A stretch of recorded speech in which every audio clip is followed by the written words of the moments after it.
Добрый день, Марк, помолимся. Я Джоанна Хаббела Запада Псенса Хинджи Зула Зиктой Зиру Сила Зикстатру Хабстаза Ростов Вайн Угихаха Лецкот Английский Хакширих Зиги и Кших Бзизлова Хабсуги. Присаживайтесь. После небольшого перерыва мы с вами продолжаем, с окончанием курортного сезона, мы с вами продолжаем изучение Священного Писания, Слова Божьего. И это книга «Исход». Это книга «Исход», и у нас была с вами 12 глава. 12 глава. Вот, установление праздника Пасхи. Вот вспоминаем мы с вами, на чем мы остановились. Вот, установление праздника Пасхи. То есть один из серьезнейших праздников. Это центральный праздник всего Ветхого Завета. Вот. И в православной церкви, как вы все прекрасно знаете, точно так же самым главным праздником является праздник Пасхи, конечно. Не скромничайте. Мы знаем этого, но... Вот, самым главным праздником точно так же является праздник Пасхи. Мы с вами остановились на центральной части этого праздника, вот этой вот так называемой трапезе, которая что делается? Заколается ягненок, который является прообразом чего? Или кого? Исаака, замечательно. А еще какие будут? Христа. Конечно. Господа Иисуса Христа. Почему это центральная часть? Почему это центральная часть? Почему можно сказать, что весь Ветхий Завет, он вокруг этой трапезы. Весь древний иудаизм, весь Ветхий Завет, вся жизнь Израиля, она вокруг этого таинства. Почему? Искупление, жертва за все. Совершенно верно. А в Новом Завете у нас как дела обстоят? Также грех на себя берет. Там бывают неполадки, я попрошу кого-нибудь изредка поглядывать, есть ли, вот. А почему? Еще раз? Совершенно верно. То есть у нас пасхальный седер является прообразом, трапеза, является прообразом какой службы? Какой? Вечеря, Литургии, конечно, литургии. То есть мы с вами воскресенье, это тот древний шаббат, когда они собирались, вот у нас это воскресный день, а служба, соответственно, этот пасхальный седер и Евхаристия. Центральная часть – это Евхаристия. Все остальное вокруг Евхаристии, все службы, весь богослужебный чин, который существует, он подготовительный. Вы это знаете. Вечерняя, утренняя часы, они все подготавливают нас по вечере. Вот все правила, все молитвы, которые у нас есть. Это что? Средоточием всего богослужебного круга, всех молитв является литургия или Евхаристия. Евхаристия в переводе, вы знаете, это благодарение. Благодарение. За что, Марк, мы благодарим каждое воскресенье? За таинство, и на праздники. За это, что дары. Вот. Мы благодарим Господа за спасение, совершенное на кресте. И мы с вами говорили, что вот это помазание косяков кровью, это как раз таки и есть прообраз креста. Мы с вами даже рассматривали все это. Вот на этом мы, собственно, это было 10, по-моему, 10 стих, кажется. Вот это был 10 стих, давайте мы его прочтем и по одному стиху дальше будем двигаться. Давайте. Ничего не оставляйте до утра, что не сидите к утру, то сожгите. Почему, о чем шла речь, мы с вами говорили. Ничего не оставляйте до утра. Если агнец – это прообраз Христа, Христос на кресте был распят в какой период времени? Давайте вспомним. Что ты имеешь в виду? То есть ночь он на кресте не провисел. Почему? Потому что приближался праздник какой? Ну, конечно, конечно.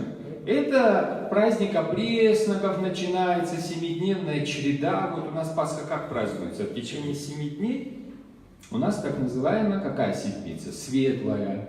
В храмах поется Христос, служба пасхальная, праздничная. Вот точно так же и в Ветхом Завете. У иудеев Пасха не 1 день длилась, а в течение 7 дней совершали этот праздник. И его назывался праздник опресноков. Опресноки, вы знаете, что такое? Это опресный хлеб. Я вам зачитаю Евангелие от Иоанна, 19 главу. Была пятница.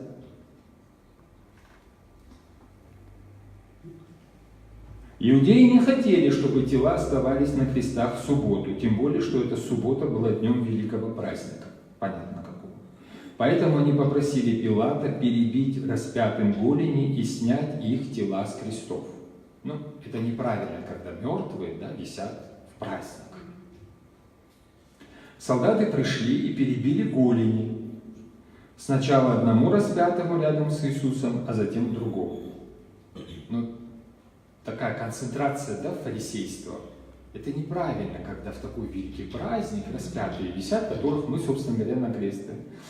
Когда же они подошли к Иисусу, то увидели, что Он уже мертв, и не стали перебивать Его ногу.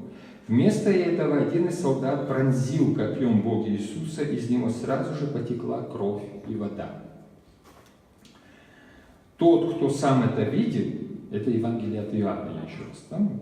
Тот, кто сам это видел, а мы знаем, что Иоанн вместе с Богородицей и женщинами, единственный из апостолов, стоял на Голгофе. Его свидетельство истина. И он знает, что говорит правду. Все это произошло, чтобы исполнили слова Писания. Ни одна из костей его не будет переломлена. 11 стих, пожалуйста. Ешьте его так, подпоясавшись и обувшись, с посохами в руках, с поспешностью ешьте его, это Пасха Господня. Вот очень интересный процесс, да? Буквально ешьте его, ваши чресла, то есть все должно, что значит припоясанный ремень? Он говорит о готовности. То есть ты не с распущенным ремнем, да, сидишь, наевшийся и так далее, отнюдь. Моисей, Господь и Моисей, они закладывают основание религиозной трапезы. Это не так, чтобы, знаете, сесть и от брюха поесть, чтобы мне было приятно и вам приятно. Нет, религиозная трапеза, она носит несколько иной характер. Она, собственно говоря, мысли, взгляды, чувства человека от насыщения, то есть от пищевода, желудка, вот этого, вот как это сказать, приятного состояния, когда мы съедим вкусной, приятной трапезы, она от него отводит. Это не просто застолье. Мы ведь с вами тоже пасхальное застолье знаем. Да? Сколько мы там всего напекаем, жарим, варим, парим, то есть там все что угодно может быть. А вот здесь нет, это религиозная трапеза. Ну, в Абхазии говорить о религиозной трапезе, вы понимаете, у нас религиозная трапеза это не для насыщения и не для питья. Да? Они носят несколько иной характер. Какой? Сакраментальный. Через эту пищу мы приобщаемся к символам, потому что каждый из кусков различных продуктов, которые мы потребляем, нам о чем-то говорит, о чем-то нам напоминает. Есть разные традиции в этом отношении. Есть народы, которые совершают различные религиозные трапезы, но о смысле и содержании, да, уже ничего не знают. Когда этнографы, фольклористы, да, вот спрашивают, почему? Ну, потому что так делали наши предки. почему именно так, почему именно в таком порядке и так далее, да, это уже не наша область, смежная, сопредельная. А люди не помнят, просто продолжают традиции. Вот здесь, в Священном Писании, Моисей фиксирует, и мы с вами даже читаем, если спросят тебя твои дети, почему, то ты объясни. И дальше идет объяснение. Вот почему. Ешьте, ваши чресла припоясаны. Это когда вы уже придете в землю обетованную. Понятно, что это не в пустыне, да? Ваша обувь на ваших ногах. Это буквальный перевод. И ваш посох в вашей руке. Вы представляете, как совершается эта трапеза? Тут особо не сядешь, как говорится, не развалишься за таким столом, да? То есть это такой, в каком-то спортивном таком находишься состоянии. С затянутым поясом, с посохом. И ешьте с поспешностью. То есть смаковать, получать удовольствие от самой пищи. Тут не получится. О чем это говорит? Пейсах это Господу.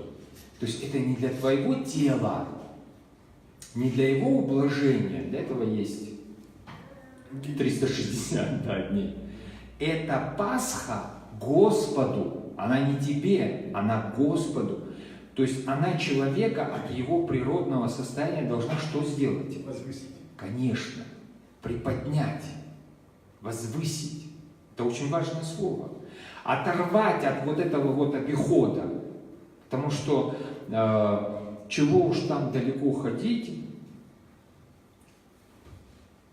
к великому прискорбию, да, моему, многие посещающие вот нас, нашу страну, иногда говорят так, что, извините, иногда кажется, что ваша трапеза, вы вот ради, для вас самих, собственно говоря, и накрываете, да, вот, то есть трапеза становится самоцелью, и человек это чувствует.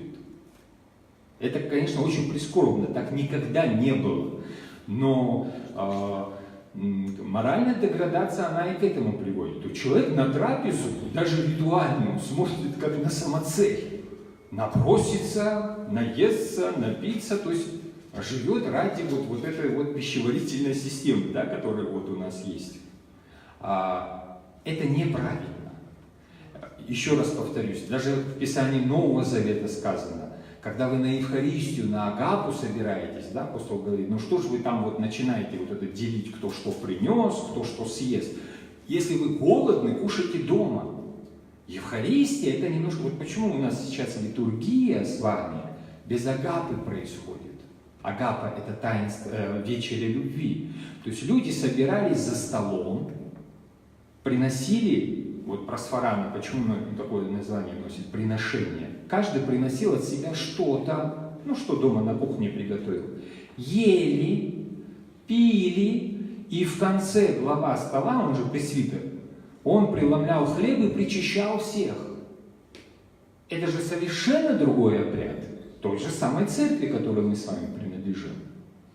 И со временем, уже к середине первого тысячелетия, но к концу точно пропадает Агапа. А почему она запрещена?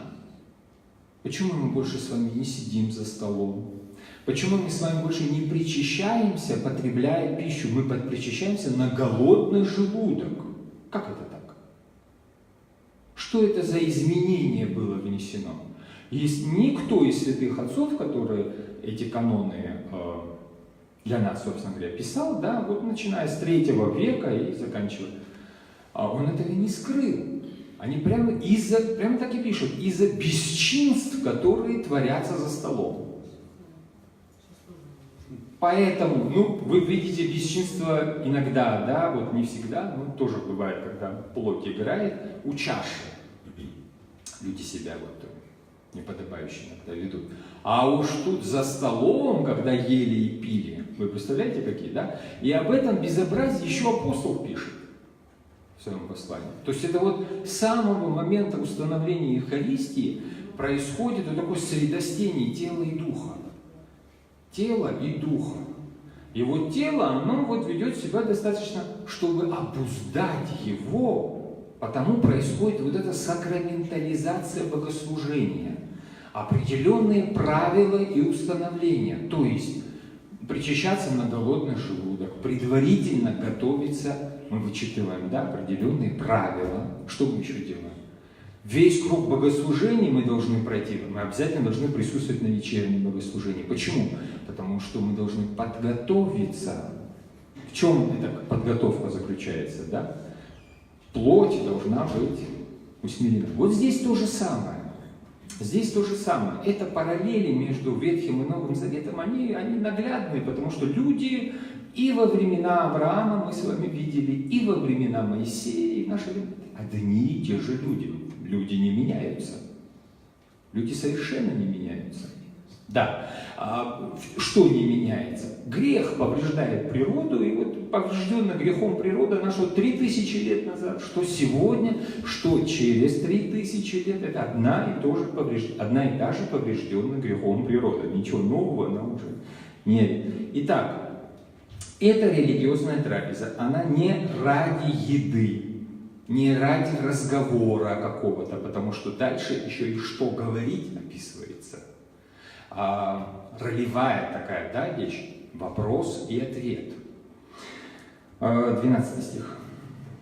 В эту ночь я пройду по Египту и убью всех первенцев в этой стране, и первенцев людей, и первенцев скота. Это будет мой суд над всеми богами Египта. Я Господь. Да. Вот теперь очень часто задают вопрос, почему убиваются первенцы. Что значит суд, да, вот этот мишпат над всеми богами Египта.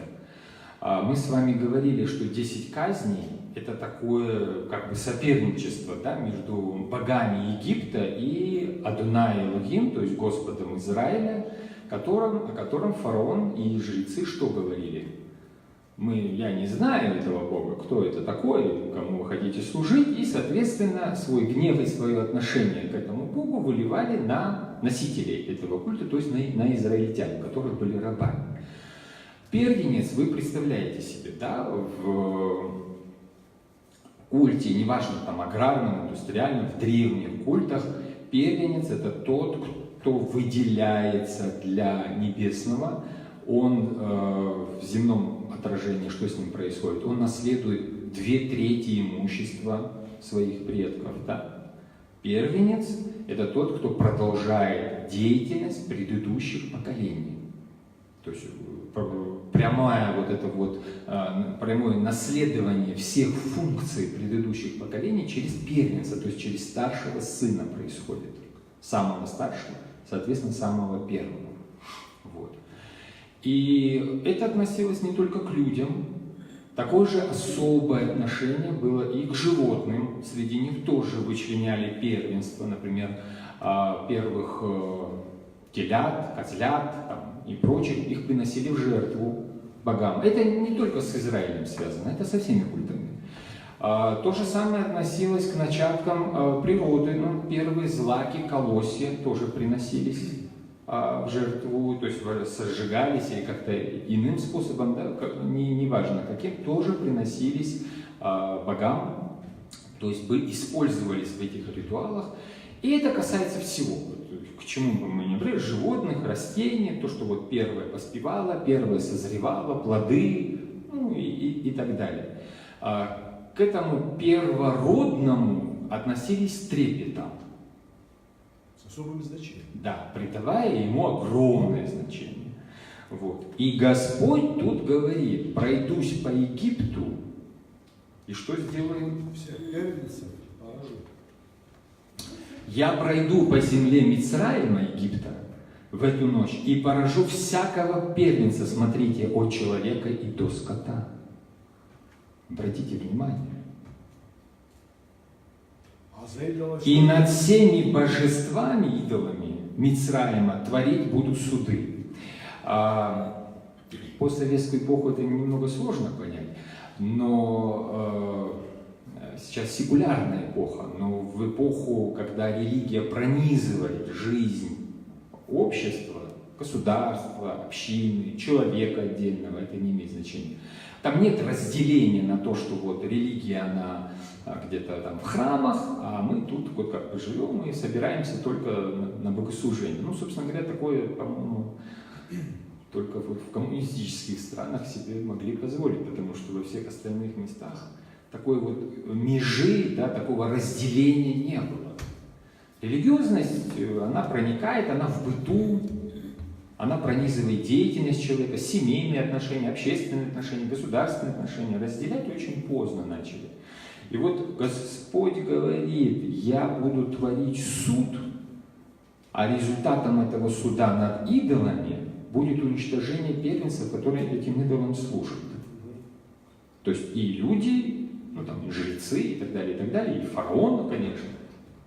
Вот. И животные же приносятся, мы с вами, помните, рассматривали культ Аписа, быка, да, культ Изиды и так далее, и так далее, и так далее.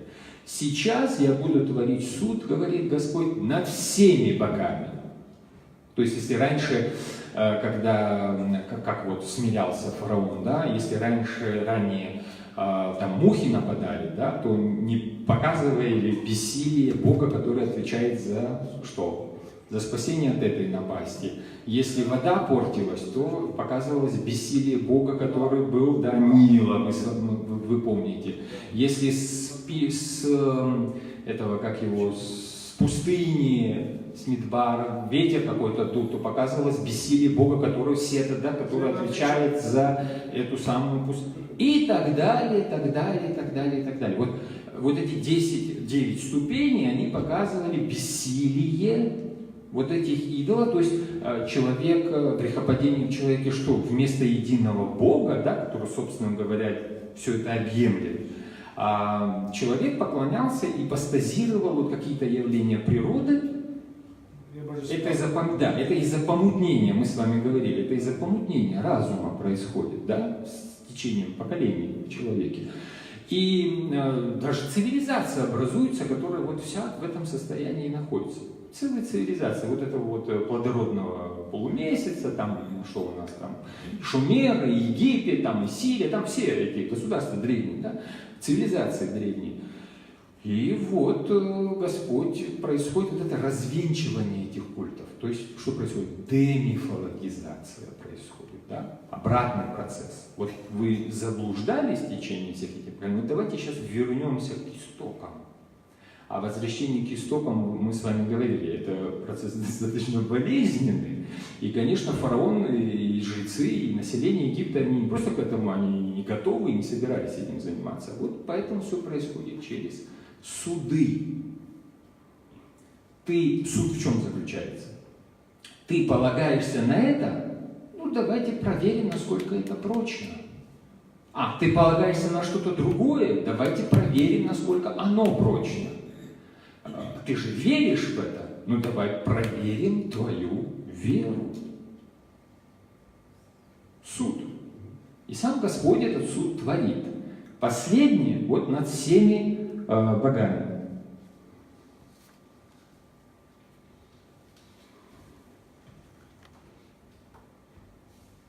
Следующий, пожалуйста, стих. Но ваши дома будут помечены кровью, и я, увидев кровь, пройду мимо. Я поражу Египет, но вас минует удар смерти. Да. Вот это вот очень интересно.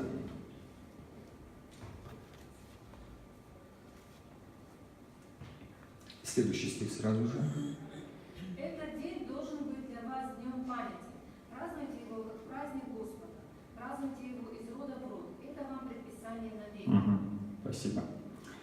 Значит, что происходит?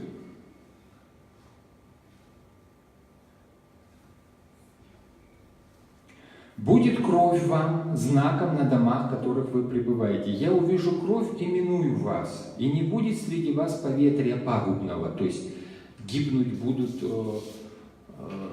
поветрие пагубного мы бы сейчас передали как воздушно-капельным путем, да? Вот что такое, не связанное там уже не с водой, как это раньше было, не с там жабами, не с насекомыми, это воздух.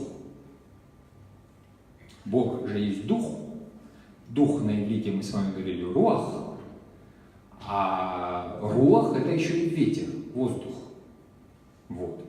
И поветрие пагубно, когда я буду поражать первенцев в земле Мицраима. Вот кровь, мы с вами говорили, какое она значение имеет. Это тоже прообраз будущей крови. Да? Почему кровь? Потому что наказание за грех, мы с вами знаем, смерть. И иначе искупать преступление человека невозможно. Человек множит собственные преступления, он не может остановиться. Наказание следует, льется кровь, совершаются вновь преступления. И ничего остановить вот этот порочный круг не может. Вот ничего не останавливает. Вы знаете, все древние цивилизации имели своих законодателей, которые хотели, чтобы эти цивилизации жили в гармонии друг с другом, с природой и так далее, и так далее. Законы есть у всех народов, во всех государственных образованиях, общинах и так далее, и так далее.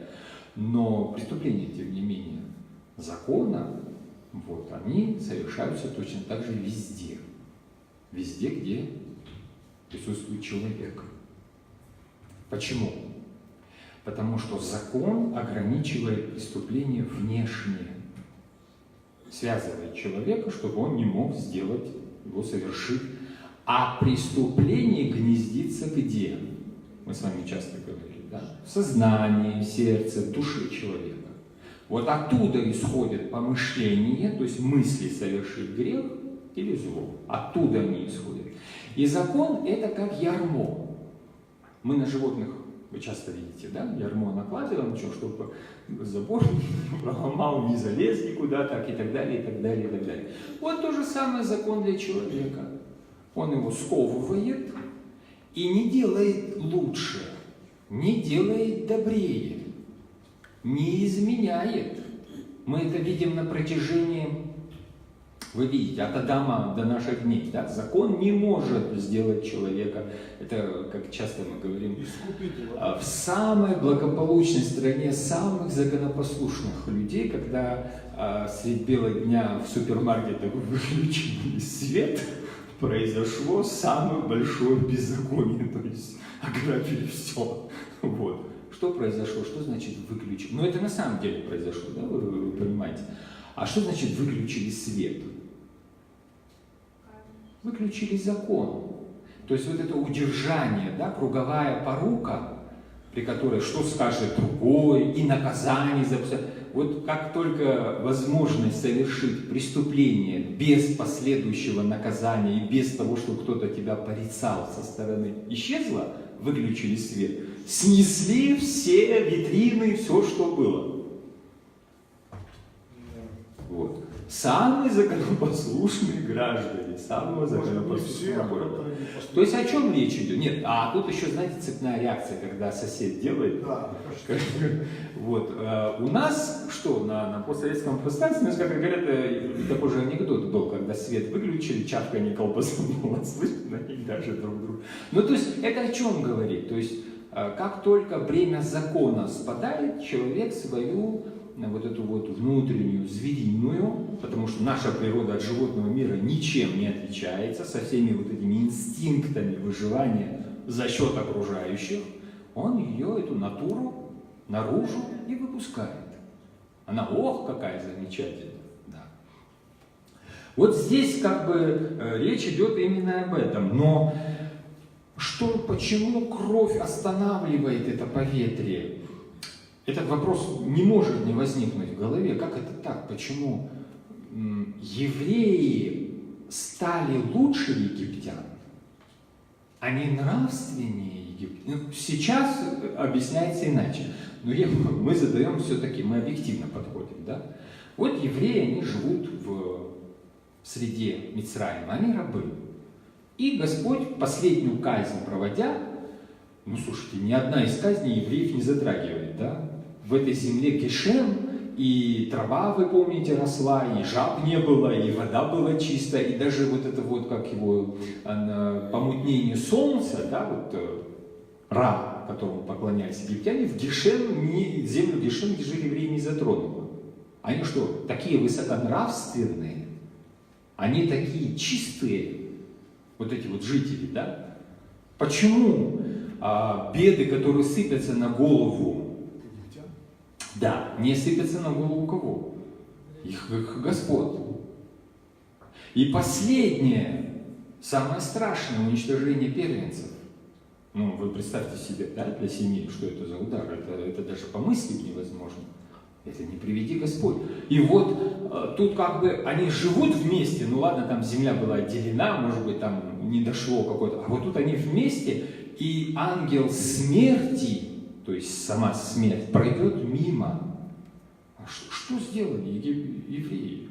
Они изменились, они пост на себя какой-то наложили, они молились всю ночь, всю неделю, целый год.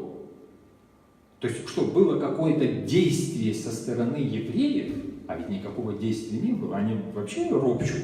Вы же слышите, да, как они ропщут на Моисея? Ты тут с фараоном, а тут на нас это самое, нормы, нормативы работают, увеличивают, да. Ничего не происходит. Действует не человек, действует Бог. То есть что? Жертва, мы с вами говорили, она почему совершается?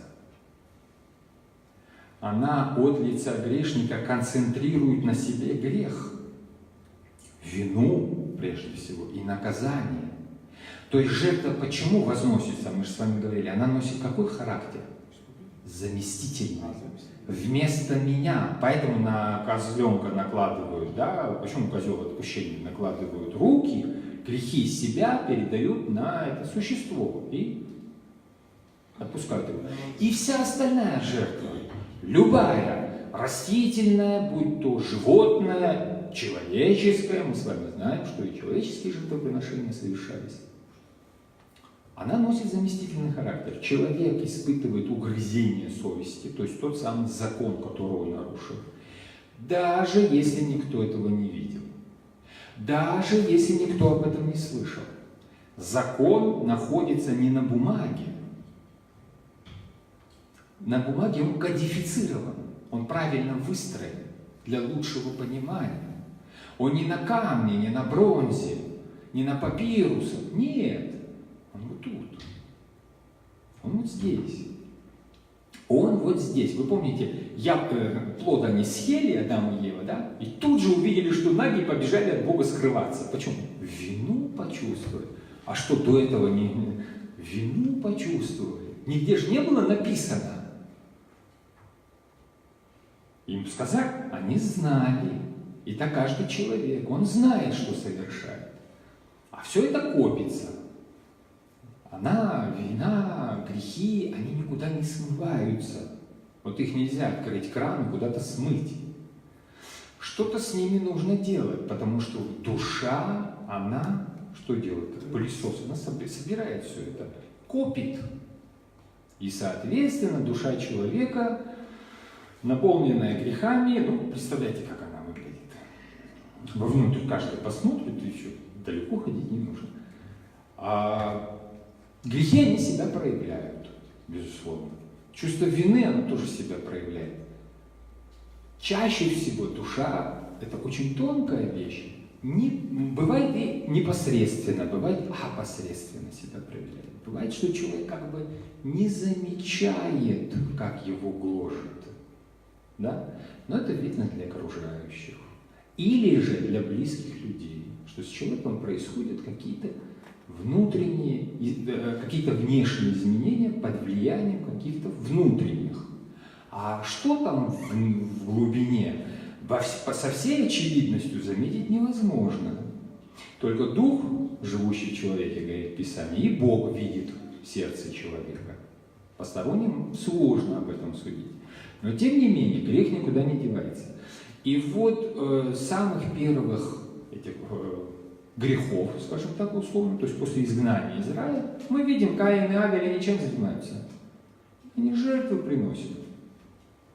Почему? Потому что вина людей гложет, как-то же нужно от этого освобождаться. И жертвоприношение – это древнейший и вернейший способ религиозный. Да? Ритуал – это древнейший и вернейший способ. Каин приносит в жертву кого? Ягненка. да, Авель приносит в жертву ягненка, он пастух, а Каин приносит первородное от тука земли, то есть сельскохозяйственные какие-то вещи, да. И вот осознание вины своей, чем оно больше, тем, соответственно, больше и жертва. Почему мы говорим о праведном Авеле? Он сжигает ягненка, понимая всю глубину собственного, в отличие от Каина, который, ну, вот тебе сноп, вот тебе плод, вот тебе то, вот тебе это, вот, ну, половину мне, да. Вот это осознание, и здесь прямо пропорционально. Чем сильнее грех, тем... И, собственно говоря, в ритуале Иерусалимского храма все так и было. Чем сильнее грех, тем большая часть жертвы сжигалась. За самые страшные преступления совершалось так называемое всесожжение. То есть сжигалось все, там ничего не оставлялось ни на храм, ни кожа снималась для пищи, ничего не, все сжигалось. Это для самых страшных преступлений. То есть здесь прямая пропорция. Что касается вот данного конкретного случая. Посредником между человеком и Богом является кто? В данном случае между грехом человека и Богом. Сам Бог. Потому что сам Бог предупреждает их. Помажьте чем? Кровью. Вот эти косяки. Помните, мы с вами рассматривали, да? Вот эти косяки, проемы. Кровь — это символ чего? Символ Христа. Да, того же самого искупления. То есть между мной и вами присутствует что? Искупление. Только в Ветхом Завете это прообразовательно, будущее, да? А в Новом Завете сегодня оно реальное. Так что это, о чем это говорит? Это говорит о том, что нравственное состояние евреев, если не такое же, то есть если не хуже, чем у египтян, да, они же, то такое же, они все одинаковые. Нет никакой разницы между ними. Разницу привносит кто? Сам Господь. Избирающий этот народ, самый такой вот, ну вы видите какой, да, вот, отверженный и так далее, угнетаемый. Вот. Сам Господь творит эти процессы, которые мы называем изменениями в человечестве, в судьбе человечества. Сам Господь. Это не продукт эволюции, если вообще о ней можно говорить. Это не продукт каких-то вот преобразований, улучшений и еще чего-то. Ничего такого мы здесь не наблюдаем. Между виной человека и грехом человека и праведностью Бога мы с вами говорили, да, Господь не может потерпеть чего? Греха. Но в то же время Бог есть любовь, мы знаем это из Откровения Иоанна Богослова. И вот как это совместить? Как совместить греховность человека, которая никак не прекращается и которую человек своими силами никак не может побороть? И с другой стороны, то, что Бог есть любовь. Вот с точки зрения любви. Очень просто. Сына своего единородного приносит в жертву. То есть берет на себя грехи. Наши с вами, Моисея, Авраама, всех, кого мы там с вами проходили, всего человечества. Берет на себя.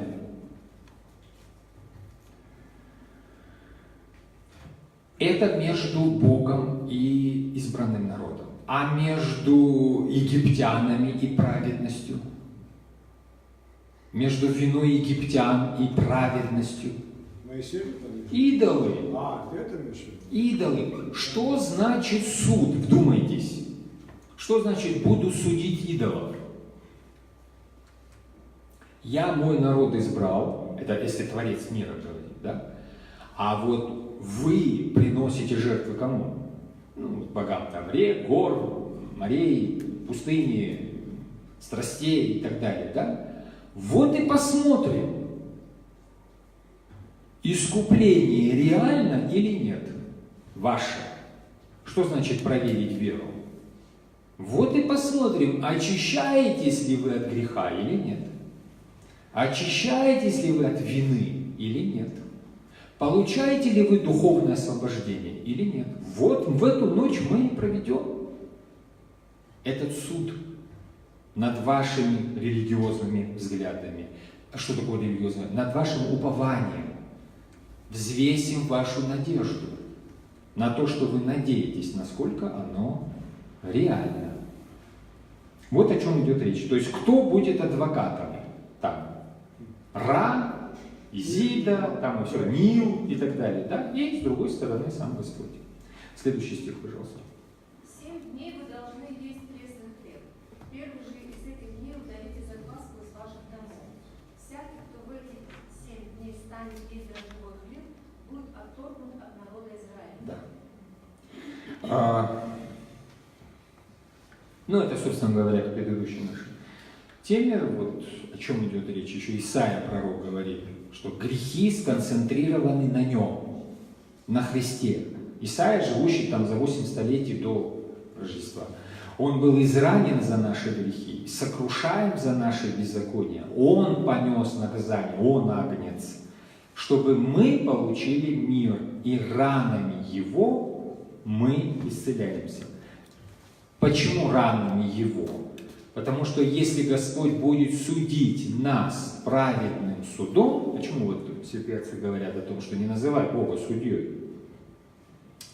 Если Бог судья, ты не проживешь и секунды. Да? Вот.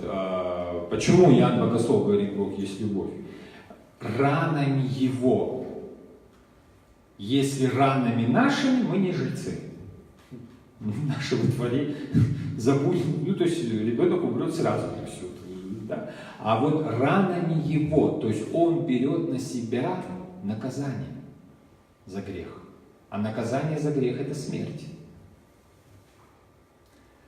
И то же самое говорит Иоанн, уже в Новом Завете. Если мы говорим, что с Ним общаемся, со Христом,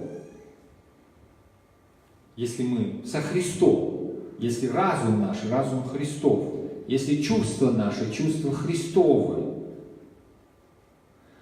но сами ходим во тьме, то мы лжем и не поступаем согласно истине. Почему? Потому что Христос – это свет.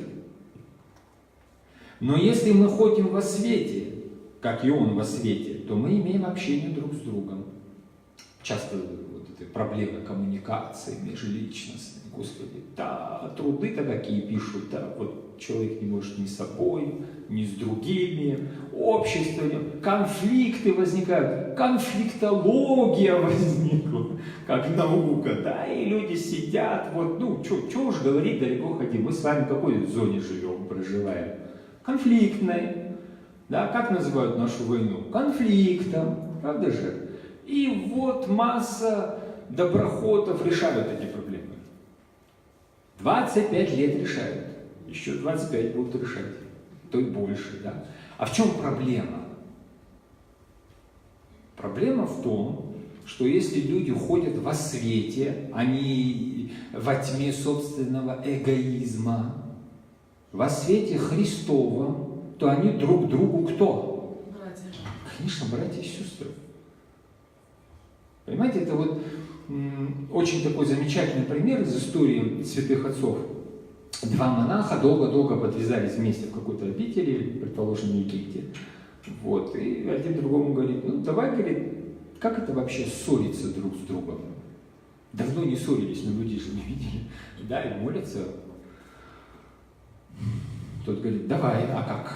Ну, говорит, вот камень, да, или кирпич там. Вот давай ты будешь говорить, что он твой, а я буду говорить, что он мой. И поссоримся. Он говорит, давай. Ну, тот один говорит, это мой камень. Тот говорит, нет, мой. Ну, ладно, забирай. Конфликт не случился. Почему? Потому что человек во свете. В свете своем нет. В свете Христовом. Когда человек со Христом, то и чувства у него какие? Светлые, светлые. Чувства у него Христовые. А Христос, Он что на земле делал? Мы же видели. Мы же видели с вами, да, мы не жили в этот период, но свидетели-то описали. Он что, стяжательством занимался, лукавством, понтами. Чем он занимался, да? Ничего такого не было. Ну вот поэтому и конфликт не получается. То есть о чем речь идет? Речь идет о том, что не внешние установления изменяют человека и решают эту проблему с коммуникацией, а внутреннее состояние человека. Меняется внутреннее состояние, меняется и все вокруг. Вплоть до изменения космоса. Что же там уже говорить о так называемых межличностных отношениях, да? Вот.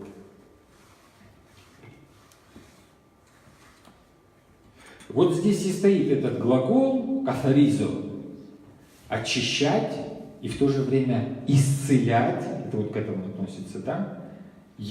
Кровь Его Сына Иисуса очищает нас от всякого греха.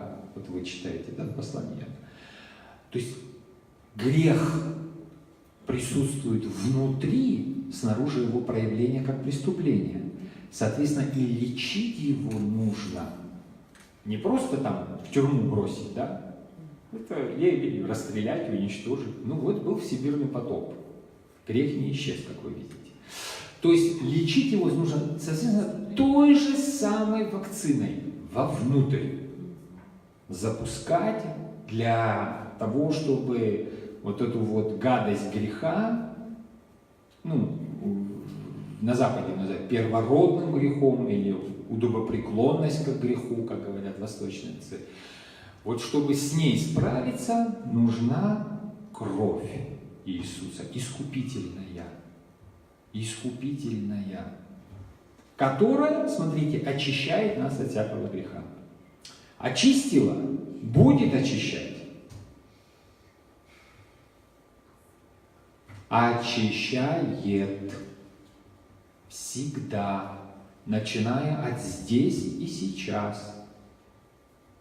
Мы с вами говорили, да? Почему взор человека, мысленный взор человека должен ко Христу быть обращен? Потому что он все время вовнутрь. А что человек видит внутри себя? Собственное недомогание. Духовный или физический, или не имеет значения. Ну, вот после каких? 18, после каких лет человеческий организм начинает стареть, да, умирать. Почему древние греки называли жизнь человека умиранием, а философию искусством умирания? Для чего это говорилось? Потому что после определенного возраста мы сами с вами видим, да, вот, зубы уже не растут, волосы выпадают и так далее, дрянь, силы уходят, и в конце концов что с человеком? Клетки перестают делиться, да, там изменения необратимые происходят. И что делает человек? Что делает человеческое эго? Смотрит вовнутрь на все это. Вы представляете, что происходит? То есть я имею в виду, какие духовные изменения в человеке происходят, что с разумом происходит. Разум смотрит на смерть, на увядание. Вот смотри на самого себя. Но это хорошо для чего? Это хорошо, очень полезно для познания своей немощи. Но это очень плохо, когда человек начинает лелеять собственное эго. Мы часто, встречая друг друга, что спрашиваем? Как ты себя чувствуешь? Как твое самочувствие? Замечательный вопрос. Человек умирает. Он умрет. Ну, завтра, послезавтра, через 100 лет. Это не имеет значения. Как ты себя чувствуешь, умирающее существо? Как человек может себя чувствовать? Что у него хорошего? У него огромное количество систем работает, да? И почти все дают сбои. Что сердечно-сосудистая, кровеносная, да? Что кости, что пищеварительная, что лимфа, что... Все дают сбой. Как ты себя чувствуешь, родной? Умираю. Плохо. Вот и все. Вот там и поэтому вот эти все пожелания какие? Здравствуй. То есть будь здоров. Да? Это хорошее пожелание. Но это то же самое, что как вот этому, да, в гору несущемуся запорожцу, который до верха не доедет. Говорит, давай, вперед. Ну все же знают, что не доедет. Ну какое здравствуй? Хорошее пожелание, но лукавое. Ну, умирай. А с другой стороны, что сказать? А с другой стороны, что сказать? Ну, нет, ну правда, вот встречаете вы человека, ну, когда это там 3-5-летние дети, это не актуально. Да, это не актуально. Но когда это взрослые, состоявшиеся люди, ну, я имею в виду внутренние и внешние, ну, как ты себя чувствуешь?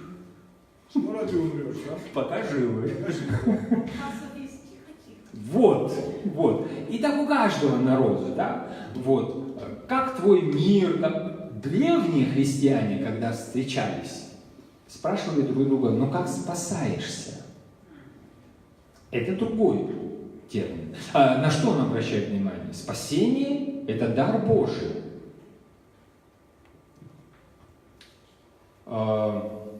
Древнегреческое приветствие, которое апостол использует. Радуйтесь.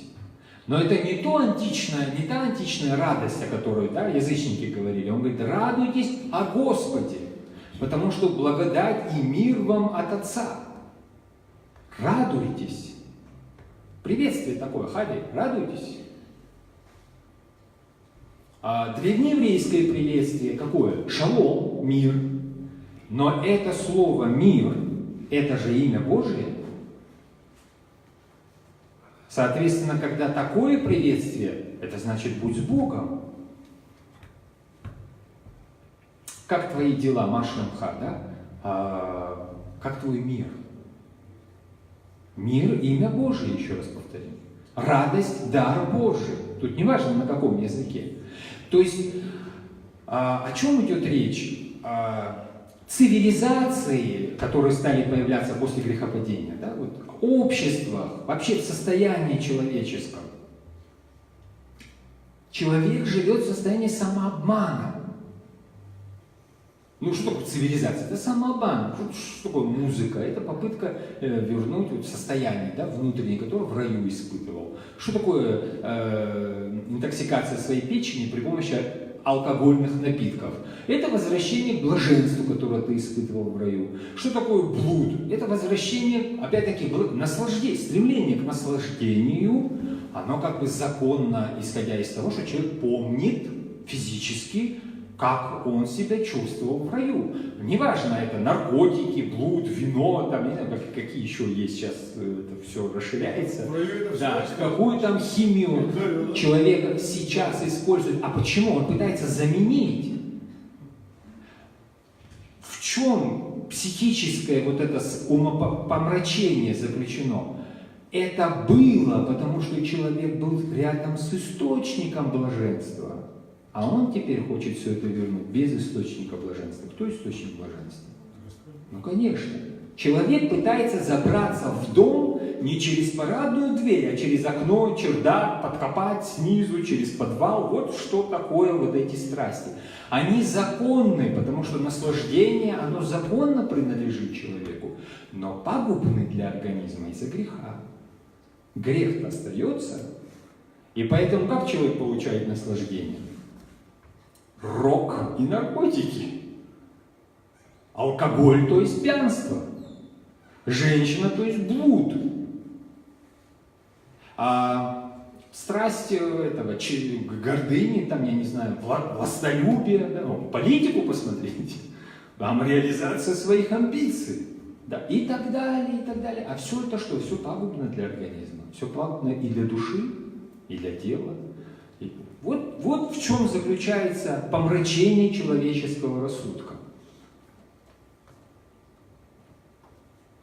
Здесь же предлагается второй термин этого слова. Посмотрите. Очищение, а второй исцеление. Вы же помните этого милосердного самарянина? Что он сначала с побитым сделал иудеям? Сначала омыл вином, да, то есть это антисептик. Ну, не было водки. Вином омыл, да, крепким. То есть сначала очистил, потом что сделал? Да, чтобы заживало. Элеус это то же самое еще символ чего? Милосердия. Потому что раны заживают в присутствии милосердия и любви. Душевные раны не заживают под плетками, в тюрьмах, под гнетом. Да так не бывает. Душевные сердечные раны заживают только под елеем. Оно же, его другое значение, милосердие. Освобождение, ну тут, я думаю, объяснять не нужно, да? Свобода от чего? Так, что у нас происходит? В первый день, нареченный святым, и в 7-й день, то есть праздник празднуется у нас 7 дней. Да? 7 дней. Точно так же, как новозаветная Пасха. У нас тоже светлая седмица, 7 дней до антипасхи. У вас не должно быть никакой работы в эти дни. Лишь то, что в пищу для всякой души, только это можно вам делать. Вообще, почему человеку запрещено работать в празднике? Ну, кроме вот еды, самого необходимого, да? Не вы себя спасли из этого плена. Не вы это сделали. Ваших трудов не было никак. Назовите мне хоть один труд евреев по освобождению из Египта. Подкупили кого-нибудь, стреляли где-то, восстание какое-то произошло. Ну, все, что мы знаем. Ну, вы же прекрасно знаете, в Абхазии тоже то же самое национально-освободительное движение. Вы помните, десятилетиями длится, десятилетиями. Оно подразумевает, ну, как и в каждом народе, в каждой стране, посмотрите, колониальные войны идут, как освобождаются, да? Для этого что нужно? Огромная деятельность необходима. А здесь какая огромная деятельность производилась? Кто-то воздействовал на фараона, проникали в жреческие сообщества Египта, меняли социальный строй страны, изменяли, боролись, вооруженное восстание было. Что-нибудь из этого было? Ничего. Ничего. Никакого действия. Поэтому сидите в течение этих 7 дней и не суетитесь, потому что ваше действие – это суета. Действие совершил я, говорит Господь. Это первое. Второе. Ну, между словом праздники, праздность. Знак равенства. В раю-то не, ну как, вы же понимаете состояние, да, человека? Это же, как это, работать будешь в поте лица своего, это после чего? Тернии, волчцы тебе будет произойти, то есть окружающая среда будет против тебя. Твои дела будут постоянно под давлением каких-то обстоятельств, которые будут тебе мешать. Всегда, что бы ты ни делал. Ну, это закон жизни, вы все его знаете, да? Кто-то в большей степени, кто-то меньше. Но обстоятельства всегда будут против тебя. Это все когда происходит? Это все происходит после грехопадения. То есть в раю ничего этого нет. 7 дней ты будешь праздновать, не делать никакой своей работы. Суету своего внутреннего эго ты оставляешь в стороне. Так, следующий стих, пожалуйста. Справляйте праздник пресных хлебов. Это какой, простите, сейчас? Сейчас мы говорили о том, что первый из этих дней должен быть провозглашен. Стих какой? 16. Да. Первый из этих дней должен быть провозглашен святым. Что такое святым? Дальше это выделенный. Святым в смысле выделенным для Бога. Ну вот мы говорили о слове возношения, да, вот выделение должно произойти. Вот это не то, что вот мне нужно, потому что человек с утра просыпается, вы знаете, у него сразу в голове надо 1, 2, 3, 4, 5, 6, засыпает с теми же самыми мыслями, и так как белка в колесе, да, вот чтобы из этого пространства выйти, происходит выделение для кого? Не для каких-то дел, не для достижения каких-то вот, да, своих собственных интересов корпоративных, каких-то еще. Нет. Он выделяется для кого? Для Господа. То есть вот опять происходит, чтобы вознести душу человека. Далее. И 7-й день пусть будет провозглашен святым. Да, очень хорошее упражнение. 7 дней. Далее. В эти дни вы не должны выполнять никакой работы, кроме приготовления пищи. Только Так. такую работу можно делать в эти дни. Так, далее. Справляйте праздник пресных хлебов. В этот день я вывел ваше воинство из Египта. Да, вот очень интересно. Значит,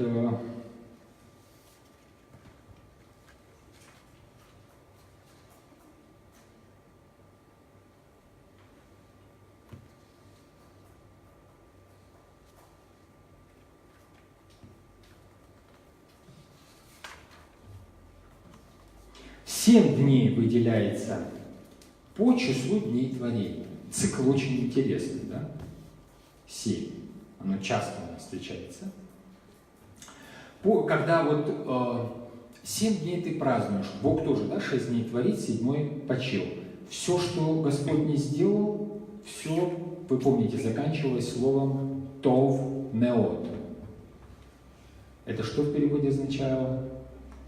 Очень, не просто очень хорошо. Неот — превосходная степень. То есть,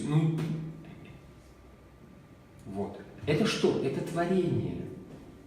Оно прекрасно, оно замечательно, оно изменилось из-за, вы помните кого, да? И вот, соответственно, по этому циклу и праздники, они к чему должны вернуть сознание человека? К тому, когда все было прекрасно. До того, как ты все испортил. Вот о чем идет речь. До того, как ты своей греховной рукой все испортил, нарушил гармонию. Вот эти 7 дней. Береги, значит, не у вас это все должно быть пресное. Пресное. То есть без, вы понимаете, дрожжей, закваски, всего-всего-всего прочего. То есть не привнесенное от тебя, стерильное. Что такое дрожжи? Это же живые существа, да? Вот от тебя там ничего не должно быть. Пресное, оно чистое. Это символ. Символ чистоты. Без твоего туда вмешательства. А почему? Потому что когда еврейский народ выходил, они же рабами были, вы же помните, они не успели заквасить хлеб. Тесто не успело вскиснуть. Вот то, что мы мацой называем, мы знаем, да, вот. Почему оно пресное, и вы все время ешьте и употребляете вот этот праздник Пасхи, да, 7 дней пресно, как по сей день, когда иудеи вот празднуют этот праздник, ничего квасного не должно находиться в доме. То есть в день перед началом Пасхи вычищается, моется дом, у нас тоже есть такой, да, чистый четверг, мы все это тоже выскребаем, вычищается дом от всего квасного. В том числе и водки, она квасная, потому что там вот бурлила и квасилась. То есть вот это вот все должно быть, освобождение должно быть от кваса. То есть от чего? Почему? Эта стерильность, она как бы операционная. Если врач зайдет с улицы и примется вас потрошить, чем это все закончится? Привнесенное от тебя есть грех. Грех ведет к смерти. То есть оно должно быть пресным, это символ чистоты и не твоего участия в этом. Ты в этом не участвуешь. Ты что делаешь? Ты только празднуешь. Почему? Потому что Господь все сделал. Вот вы понимаете, между деланием в области спасения, да, и вот этим языческим постоянным стремлением что-то сделать для этого спасения, какая большая разница? То есть между христианством и всеми остальными религиями, верованиями. Какая огромная разница. Оно должно быть чистым, без закваски. Еще ярче Господь в Новом Завете об этом говорит, вспомните. Когда Он говорит о закваске. Когда плыли они в лодке. Помню. Да. И что Он сказал? Говорит, фарисейская закваска. Да, и подумали они, что он говорит о том, что у них хлеба нет на лодке. Да. Ну вот костное человеческое, инерционное, да, мышление, как мы говорим, оно, конечно, вот они о своем, о запасах хлеба и муки и всего прочего. Он что говорит? Бойтесь закваски. А закваска, вы помните, он закваску использует и как символ Царства Божия. То есть маленькая закваска может вскиснуть все тесто, да? Один апостол Симон Канонит сюда пришел. Один. Без заквасу. А мы с вами где находимся? Мы с вами кто сегодня? Понимаете? А он один сюда пришел. То же самое касается и... Но точно так же, как благодать проникает и все изменяет, точно так же и грех может проникнуть. И он говорит, бойтесь закваски, то есть вот этого воздействия, которое все перевернет внутри вас, фарисейское. А фарисейство присутствует везде. Фарисейство – это та же самая работа. Фактически здесь тавтология, опресноки, отсутствие закваски, 7 дней не работай. Это все говорит об одном и том же. Дух свой беспокойный и эго свое такое сильное и мощное должно успокоиться. Должен наступить какой праздник? Шаббат. Что означает? Покой. Войдите в субботу Господа. Да? В покой Господень. Потому что вот это вот все нужно бежать, лететь, все рушится, без меня все пропадет и так далее, и так далее. Это жизнь человека после грехопадения. А жизнь в Господе – это покой.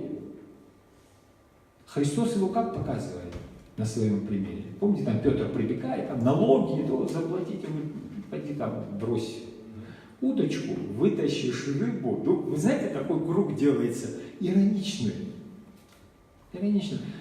У нее из пасти там достанешь монету, ею заплати налог.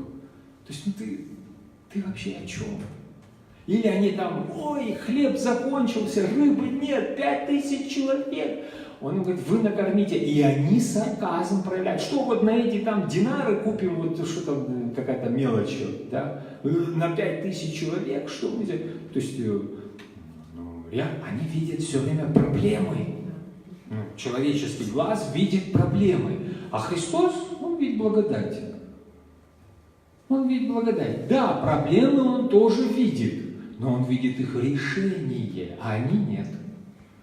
Потому что в их опыте, как решаются духовные проблемы? Нужно побежать в деревню, накупить, 5000 человек, значит, не в одну деревню, накупить этих хлебов, на каких-то вазах это все притащить в эту пустыню.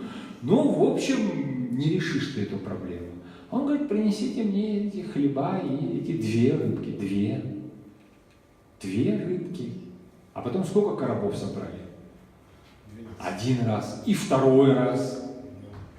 Да? Такой контрольный еще показывал действие благодати. То есть, понятно, что из себя представляет человек. Это все время иллюстрируется, что в Ветхом, что в Новом Завете. Здесь мы видим праздничный пасхальный стол, вот, собственно говоря, который сегодня накрывается, иудеи, я имею в виду, на Пасху. Это вечерняя трапеза Седер, она устраивается как раз в первый день праздника опресноков, о которых здесь говорится, да? Как обычно, мы возвращаемся из храма за праздничную трапезу, они возвращаются из синагоги за праздничную трапезу, которую вот садятся.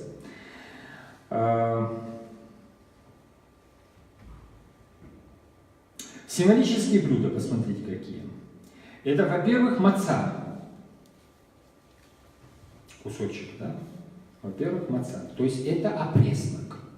Опреснок, который свидетельствует о чистоте и о решимости Бога. Вы были рабами, а убежали из Египта так, что даже хлеб у вас не успел вскиснуть. Это действие Божие, то есть это благодать.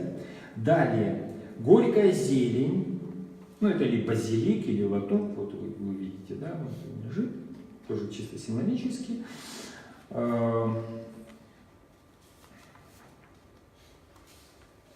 И тертая смесь, вот она. Вот они символизируют горечь египетского рабства, глину символизируют. Смесь из тертых яблок и так далее. Яйцо. Вот вы видите яйцо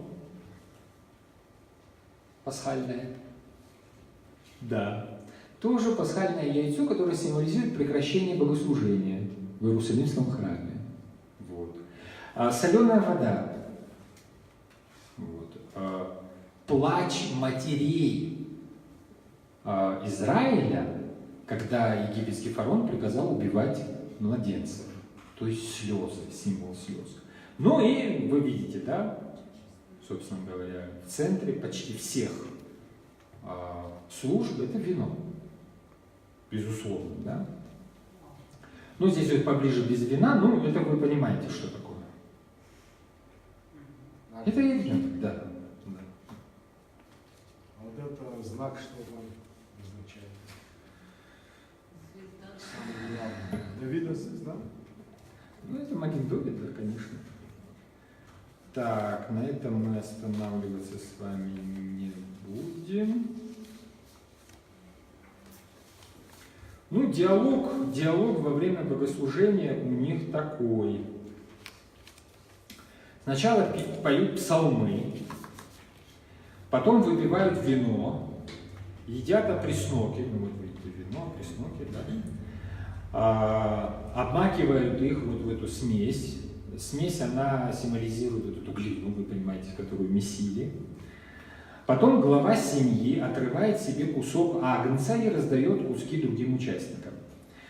Все мясо должно быть съедено. Потом моют руки.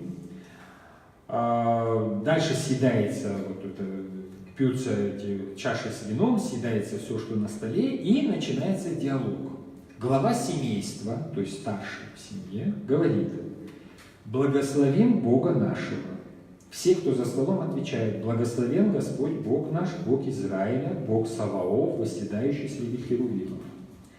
«Благословим то, чью благодать мы вкушали», говорит глава семейства. Чью благодать мы вкушали. Сотрапезники говорят: «Благословен ты, чью благодать мы вкушали и чьей благостью живем». Опять глава семейства: «Благословен ты, Господи Боже наш, Царь Вселенной, питающий мир по благости своей». Они отвечают: «Он дает пищу всякой плоти, ибо вовек милость его». Это псалтырь. Вот. Далее он говорит: «По великой благости не было никогда у нас недостатка в пище». И они говорят: «Да не будет у нас недостатка и впредь». Тоже по его милости. «Он питает и заботится о всех», говорит глава, «благословен ты, Господи, питающий всех», говорят они. И читают главу из Торы, которая повествует о... То есть символически понятно, что это такое собрано здесь, да? Понятно, что это означает, понятно, почему так диалог происходит. Все записано, все проиллюстрировано. Так, следующий, пожалуйста, стих. Отмечайте этот день из рода в род. Это вам предписание навеки. Далее. Первый месяц с вечера 14 числа до вечера 21 вы должны есть только пресный хлеб. Да, ну понятно, почему пресный хлеб. Далее. 7 дней в ваших домах не должно быть запасом. Всякий, кто ест в эти дни дрожжевой хлеб, будь то переселенец или уроженец вашей страны, тот будет отторгнут от общины Израиля. Как? Конечно, это символ греха, конечно. То есть воздерживаться от греха. Далее. Где бы вы ни жили, не ешьте в эти дни дрожжевого хлеба, ешьте пресный хлеб. То есть это должно присутствовать и в рассеянии, не только в этой стране, где бы ты ни находился. Далее. Моисей созвал всех старейшин Израиля. Вы помните, кто это такие. Далее. Пусть каждая семья выберет себе ягненка и заколет его, приготовит пасху. Так. Возьмите пучок из сопа, обмакните в чан со слитой кровью и помажьте этой гвелью притолоку и оба длинным косякам. Да, вот и соп возьмите. Возьмите пучок эзова и обмакните в кровь, которая в чаше, и возложите на притолоку и на 2 косяка. Ну, вы помните, да, как это не должно быть помазано? Вы дальше прочтите. И пусть никто из вас Да. не выходит из дома. Да, за дверь никто пусть не выходит. Вот в виде креста Тау это помазано, за этот символ никто не выходит. Исопа на греческом исопос, Эзов – это растение, вот, которое использовалось для церемониального окропления, но где у нас эсоп встречается еще в Новом Завете? Как? Это Ветхий Завет. Да, в 50-м псалме что? Ветхий Завет. Пройди меня и сопом, и чисто, можно? Да, окропи меня и сопом, и очищуся. Да, прекрасно. А еще в Новом Завете? 19 глава Иоанна. Сосуд располагался рядом с крестом, полный, и губка, он с этим уксусом. И что сделал один из воинов? Проткнул исоп копьем, насадил туда, и этот исоп, очистительное действие исопа символично, точно так же, как и все остальное в празднике Пасхи. Не только окропление. Преподнес ему ко рту. Да? И он пригубил. Это все тот же самый эсоп. Далее. Пойдет Господь убивать египтян, увидит кровь над пределами косяков, и пройдет Господь мимо этих дверей, не даст смерти войти в ваши дома и убить вас. Далее. Соблюдайте предписание вовек и ваши потомки. Ну, естественно, Израиль, мы говорили, создается не просто так. В этой среде должно произойти то, что называем искуплением. Соответственно, мы видим зарождение Ветхозаветной Церкви вокруг праздника Пасхи. Точно так же, как вокруг Тайной Вечери зародилась совершенно новозаветная Церковь. Вот. Далее. Когда вы придете в ту землю, которую Господь даст вам, как обещал, совершайте там этот обряд. Если спросят ваши дети, что за обряд вы совершаете, Обратите внимание, да? То есть все записывается, все фиксируется. Далее. что за обряд вы совершаете, отвечайте им так. Это пасхальная жертва Господу. Да, пасхальная жертва Господу. Далее. Когда Господь убивал египтян, Он миновал дома сынов Израиля и пощадил наши семьи. Почему? Потому что между нами, не потому что мы особенные по своему внутреннему состоянию. Еще раз давайте обратим на это внимание, потому что это ключевое. Вот для всех остальных верований как раз таки наоборот. Внутреннее наше состояние привлекает милость Всевышнего. Милосердие Всевышнего именно к грешнику обращено. Помните, что Господь говорит? Не праведников пришел я призывать, но грешников. Зачем праведников? Во-первых, праведников не существует. Да, праведников не существует. Каких? А праведников, которых он говорит, это фарисеи, о закваске которого он предупреждает. Да? То есть я вот этой своей работой достигаю Царства Божьего. Замечательно.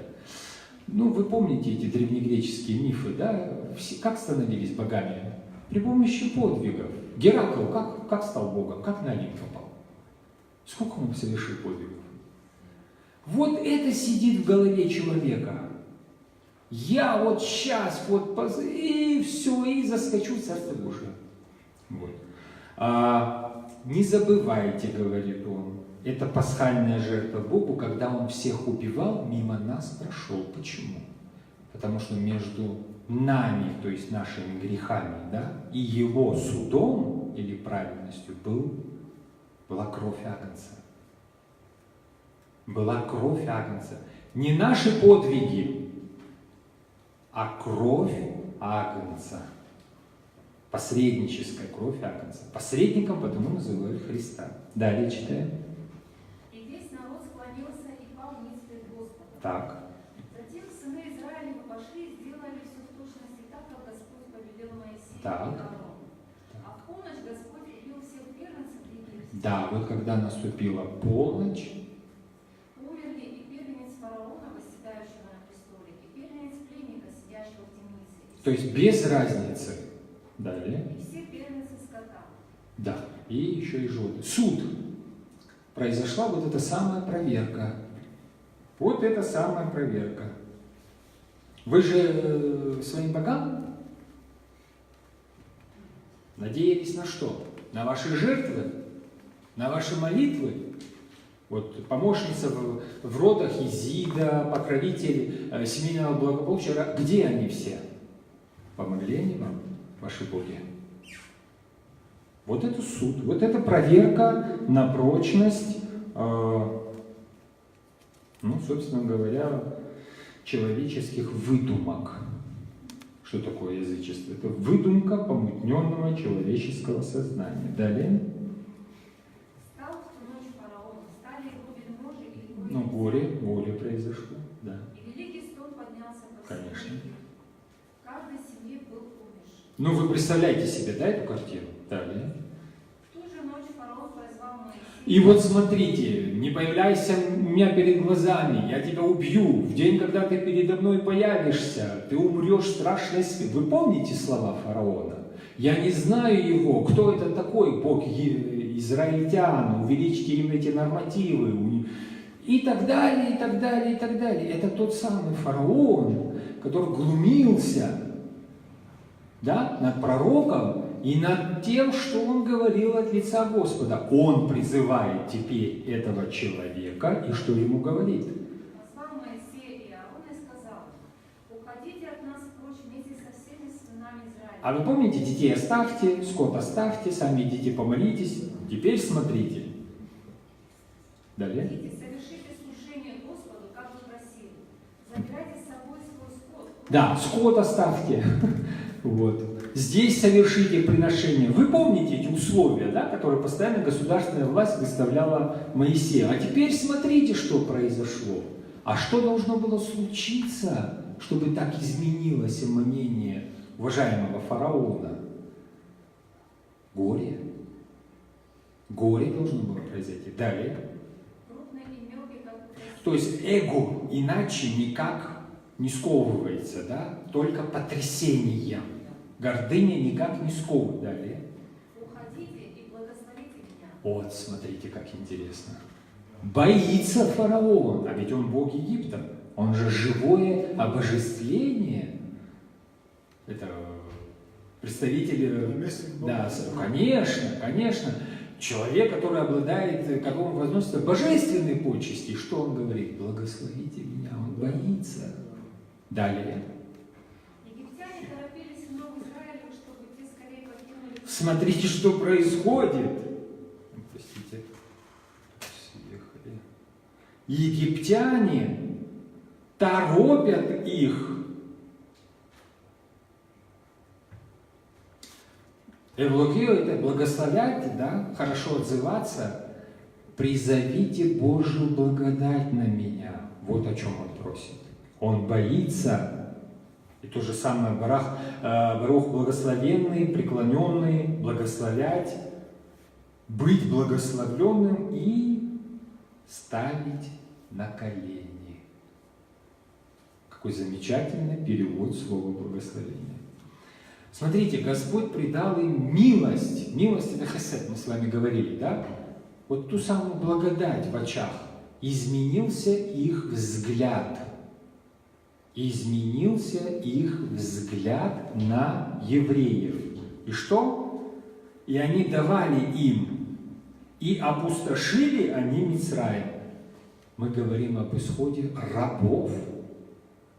Тут вот эту социальную дифференциацию мы должны учитывать, правда же? Мы о рабах говорим. Рабы уходят и уносят весь Мицраим, то есть весь Египет с собой. Изменился взгляд. Милость, милосердие. Они смотрят милосердным взглядом. Далее. Иначе, думали египтяне, мы все умрем. Да. И пришлось сынам Израилевым уносить еще не заквашенное тесто. Каждый завернулся... Это так быстро происходило. Как рабы могут покинуть, как может измениться социальный статус? Ну, в общем, если сидеть, то да, тут можно писать на эту тему труды, защищать диссертации и так далее. А тут это все произошло в течение буквально часов. Тесто не успело вскиснуть. Это же сколько? Вот сколько вы ставите тесто? Сколько оно поднимается? Часа 3? Сколько? Условно. Ну, я так на обум говорю, да? Часа 3. Знаете, за какой период времени вдруг изменился социальный статус людей, которые были под Божьим покровительством. За 3 часа нигде в мире вы не увидите больше примеров, чтобы вот так вот все изменилось за 3 часа. Нигде в мире за всю историю человечества. Далее. Каждый завернул свою башню в плащ и понес на плечо. А что делать? Пришлось за други выбрасывать же, да? И понесли. Вот почему опресноки. Это дело Божие. Вы ничего не успели сделать. Вы ничем себе помочь не смогли. И не могли бы, даже если старались столетия. Далее. Сыны Израилевы выполнили наказ Моисея. Просили у египтян серебряные и золотые вещи и одежду. Вот смотрите, далее. А Господь сделал так, что египтяне были добры к сынам Израилевым и отдали им все, Да. что бы те не попросили. Так, Так сыны Израилева ушли из Египта с богатой добычей. посмотрите. Посмотрите, как все изменилось. Далее. Это те, которые еще вчера хотели уничтожить полностью. Те, которые вчера месили вот эту вот глину. Далее. Сейчас Потапик. Из Рамсеса сыны Израилевы пошли к Суккоту. Около 600 тысяч пеших мужчин, не считая женщин и детей. Сколько их переселилось в Египет? 600 человек. 60. 60. С чем? Ну, около 70, да, человек. Вышло 600 тысяч. Далее. С ними шло много иноплеменников. Вот, смотрите. И также великое смешение, то есть толпа разноплеменная вышла с ними. Эров. Это смешанный народ, раса, разноплеменный. Кто-то понимаете, да, что произошло? Кто-то уцепился за них, чтобы тоже, и с ними ушли большое количество других. А кто эти иноплеменники? Это же рабы. То есть освобождение от рабства не только для израильтян, а для всех рабов Египта. Еще интересно, это же слух Эрев, это уток. Вот в ткацком деле, да, поперечные нити, пересекающиеся с продольными. Ну да. Понимаете, да, что это за... Вот, понимаете, да, это крестообразная вещь. Зацепились и тоже... Вот то, что там вот кидается, да, туда-сюда. Вот, зацепились и тоже спаслись. Все рабы, все. Когда Господь входит в ад, Он выводит из ада кого? Евреев, греков, римлян. Всех рабов греха, кто ожидал Мессию. Всех рабов греха. И там то же самое пересечение. Далее. Шли огромные стада овец, коз и коров. Ну, смотрите, далее. Из теста, которое они унесли из Египта в своих плашнях, сыны Израилевы испекли пресные лепешки. Пресный, потому что ничего не скисло. Дальше. Тесто даже не успело закваситься. Их гнали прочь из Египта, они не могли задерживаться. Рукою крепкою выведу я тебя. Помните это предсказание про отца? Израиль боялся идти в Египет. Он ему говорит, не бойся идти к сыну твоему Иосифу. Я с тобой, и я выведу рукою крепкую. Вот она, крепкая рука. Тесто не успело вскиснуть. 3 часа. Пришлось жарить не поднявшееся тесто. Действие Бога, оно вот такое. Их вытолкнули. Но это была рука. Не социально-экономических реформ, не эволюции, не гуманизма. Это была рука Бога. Далее. Они не могли задерживаться и не успели приготовить себе. Они ничего не успевали. На них это счастье обрушивается одно за другим. Деньги, серебро, золото, стада, ну и так далее. Далее. Не успели приготовить себе еды на дорогу. Далее. Сыны Израилевы жили в Египте 430 лет. Вот 400 лет будет, помните это предсказание? 400 лет будет рабом Израиль в Египте. Вот 430 лет. Дальше. Далее. День, когда 430 лет истекли, вышло из Египта воинство Господне. Вот воинство Господня, вот этого армия, войско, ополчение, то есть они выходили не абы как бежали, да, толпой какой-то. Они идут как? В соответствии с родами. У них же есть рода, 12 колен. вы же помните, они выходят ополчением, то есть стройными рядами, в соответствии со своими семьями, объединяются в роды в колено, и так следуют оттуда. Но интересно, что другое слово – это служение и религиозная служба. То есть сакральное, да, значение, здесь они не просто уходят, здесь совершается сакральная служба, исход из Египта. Почему она сакральная? Потому что исход из Египта всегда прообраз чего? Освобождение от рабства греху. Греху, да. Поэтому это сакральное движение. Далее. Та ночь была у Господа ночью в день. Он уводил из Египта сынов Израиля. В день Шимшо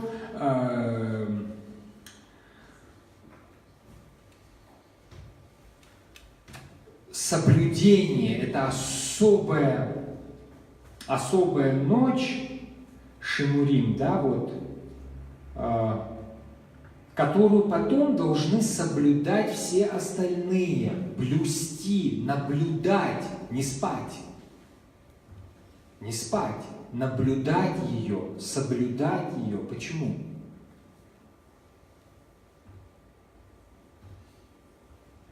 Потому что Христос приходит как кто? Как тать в ночи, как вор ночью. Неожиданно. Никакого расслабления быть не может. Сейчас я займусь какими-то вот своими делами. Господу Богу вот в воскресенье схожу на службу. Так не спасаются люди. Так невозможно. Потому что здесь и сейчас, когда ты занимаешься в кавычках своими делами, тоже присутствует Христос.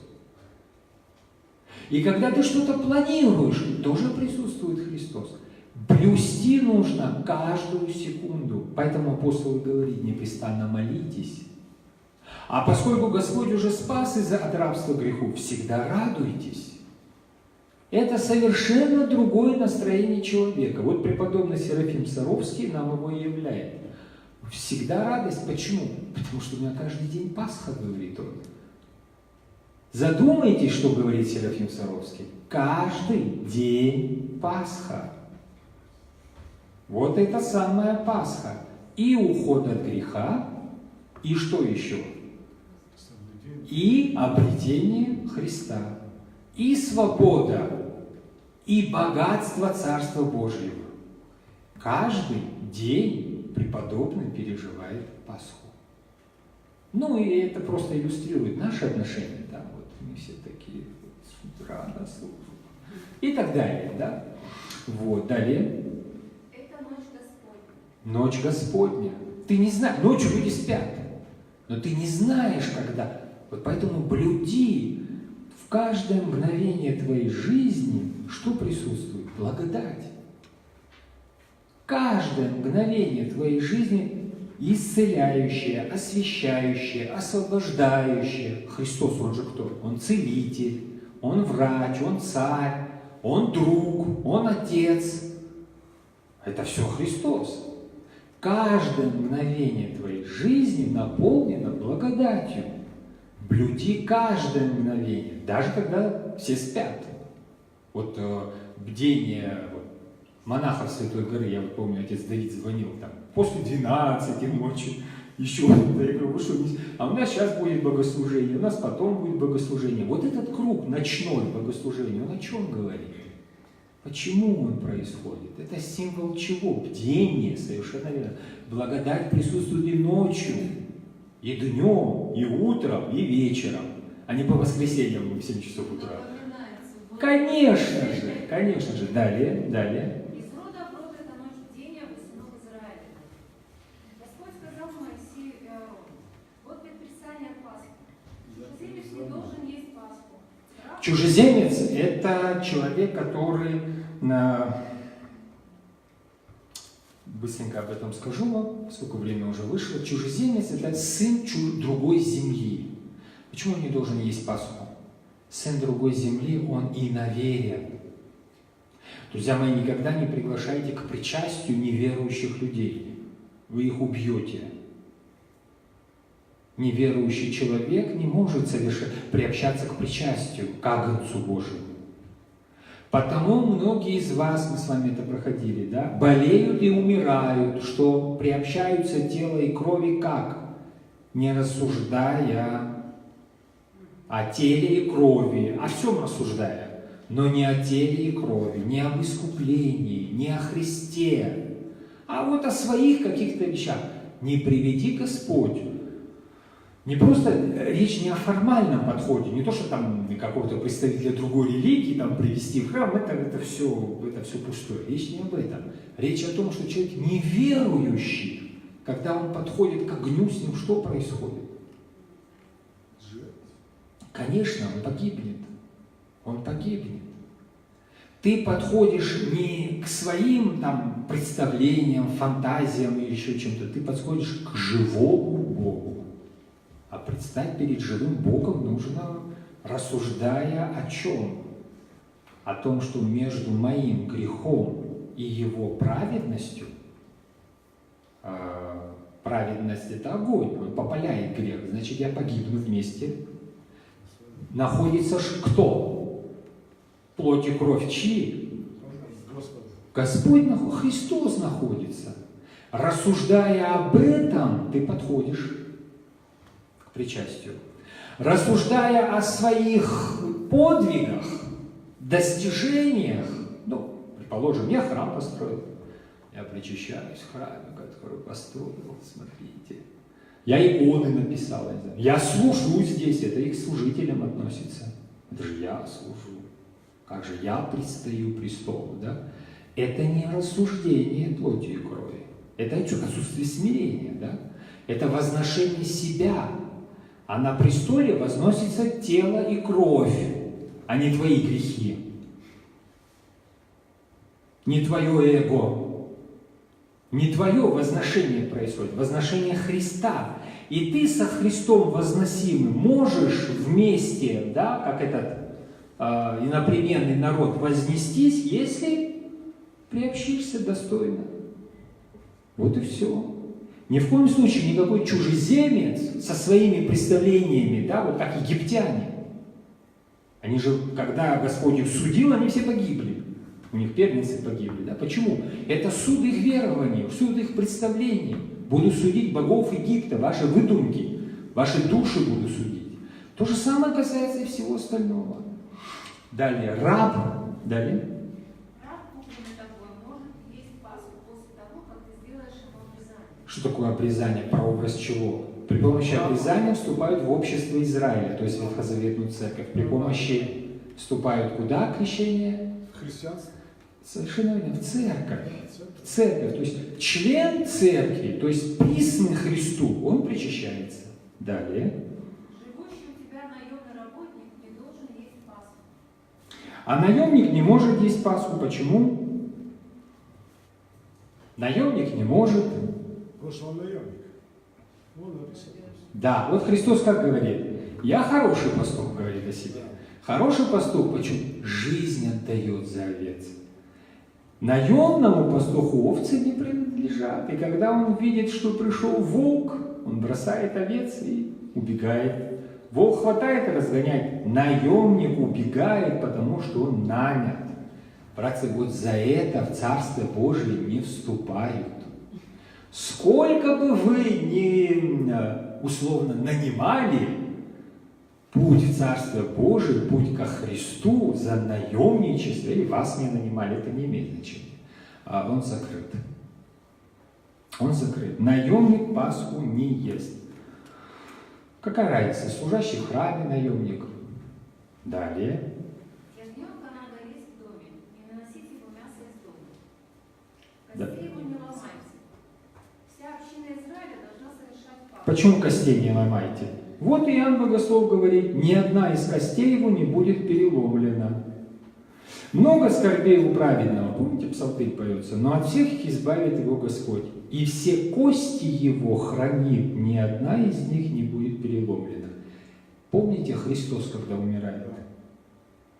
Перебили голени, а ему нет, потому что, то есть это все прообраз. Просто это все намеки, обострение внимания на что? На Христа, даже за тысячелетия до пришествия. Далее. Вся община Израиля должна совершать Пасху. Если живущий у вас переселенец... Вся община Израиля, церковь без Евхаристии не бывает. Далее. Если живущий у вас переселенец пожелает совершить Пасху Господню, то всем мужчинам его семье надо сделать обрезание. А после этого... Переселенец, то есть опять сын чужой земли, да, он как может стать? Он только через вхождение в церковь, в общество. Далее. А после этого пусть приходит и совершает Пасху. Да. Но это какого рода обрезание? Формальное? Ну давайте я вас покрещу, все, будете ходить в церковь. Не покреститесь, будете болеть. Все плохо будет, удачи не будет в жизни, не покреститесь. Так же подходим, да? Ну или родственниками стать, там, кумовья, да, вот покумиться. Много разных подходов к этому. Но ни один из них Царство Божие не ведет. Почему? Вот смотрите, апостол Павел что говорит. Иудей не тот, кто выглядит иудеем. То есть, простите, не крестик, вот, не ряса, не борода, не четки говорят о том, что я православный христианин. Да? Настоящее обрезание не то, которое на теле. Почему? То, которое, что мы наденем, его и снять можно. Иосиф Флагий описывает даже операции, которые евреи, находящиеся делали себе, чтобы скрыть следы обрезания. Все внешнее и формальное можно изменить. Бороду можно побрить, крестик снять его, убрать, одежду снять. Чего нельзя? От чего нельзя избавиться? Настоящим иудеем является тот человек, который внутренне таков. Обрезание – это, смотрите, обрезание сердца по духу. То есть твоя суть, вот она что является. Суть христианская, суть языческая. Суть христианская, ну что, Иоанна Златоуста, Панагиуса сорвали, кафедры лишили, гнали кто? Церберами, да, львами называет он их. Все епископы от него отвернулись, то есть весь народ выходил встречать, а епископ прятался. Почему? А его собор осудил. А что обо мне в Константинополе патриарх скажет? И так далее. Да? Всего его лишили. Загнали команды, погнали дальше, он умер по дороге. Но внешне с него убрали все символы христианства. Собор епископов его осудил. Вы понимаете, что это такое? Да? А святитель Иоанн Златоуст – это вселенский великий учитель и святитель церкви. Почему? А душу христианскую зло из него вытащить не могло. Ни император, ни императрица, ни патриархи, ни епископы, ни монахи, ни те, кто его предал. Никто не смог изменить его связь со Христом.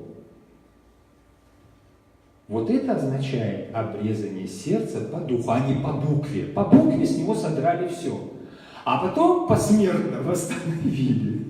Я не знаю, как можно посмертно возводить в сан епископа, видимо, признавая соборы недействительными. Видимо, так. Но где был Бог, вы видите. Был ли он собор сонмом архиереев, или был он со Христом, с Иоанном Златоустом. Но там то же самое, да, собор первосвященников, они же архиереи судили Христа. Никакой разницы нет. Действие всегда одно и то же. Далее. Он будет как уроженец вашей страны. Но ни один необрезанный не должен есть Пасху. Одно правило и для уроженцев вашей страны, и для живущих у вас переселенцев. Сыны Израиля сделали все в точности так, как повелел Господь Моисею и Аарону. В тот самый день Господь вывел из Египта воинство сынов Израиля. Да, вот это вот религиозное действо произошло в один единственный день. На этом мы с вами завершаем. После продолжительного времени. Есть вопросы? Понятно, все понятно. Если вопросов нет, мы помолимся. Достойно есть, как воистину Божья Богородица, Преснодержание Твоего порочного Мати, Бога нашего, чистейших, Твоих, преславнейших, бессовременных Серафим, изъяснение Бога Слова родившего, сущую Богородицу Твою величание. Благодарю. Спасибо.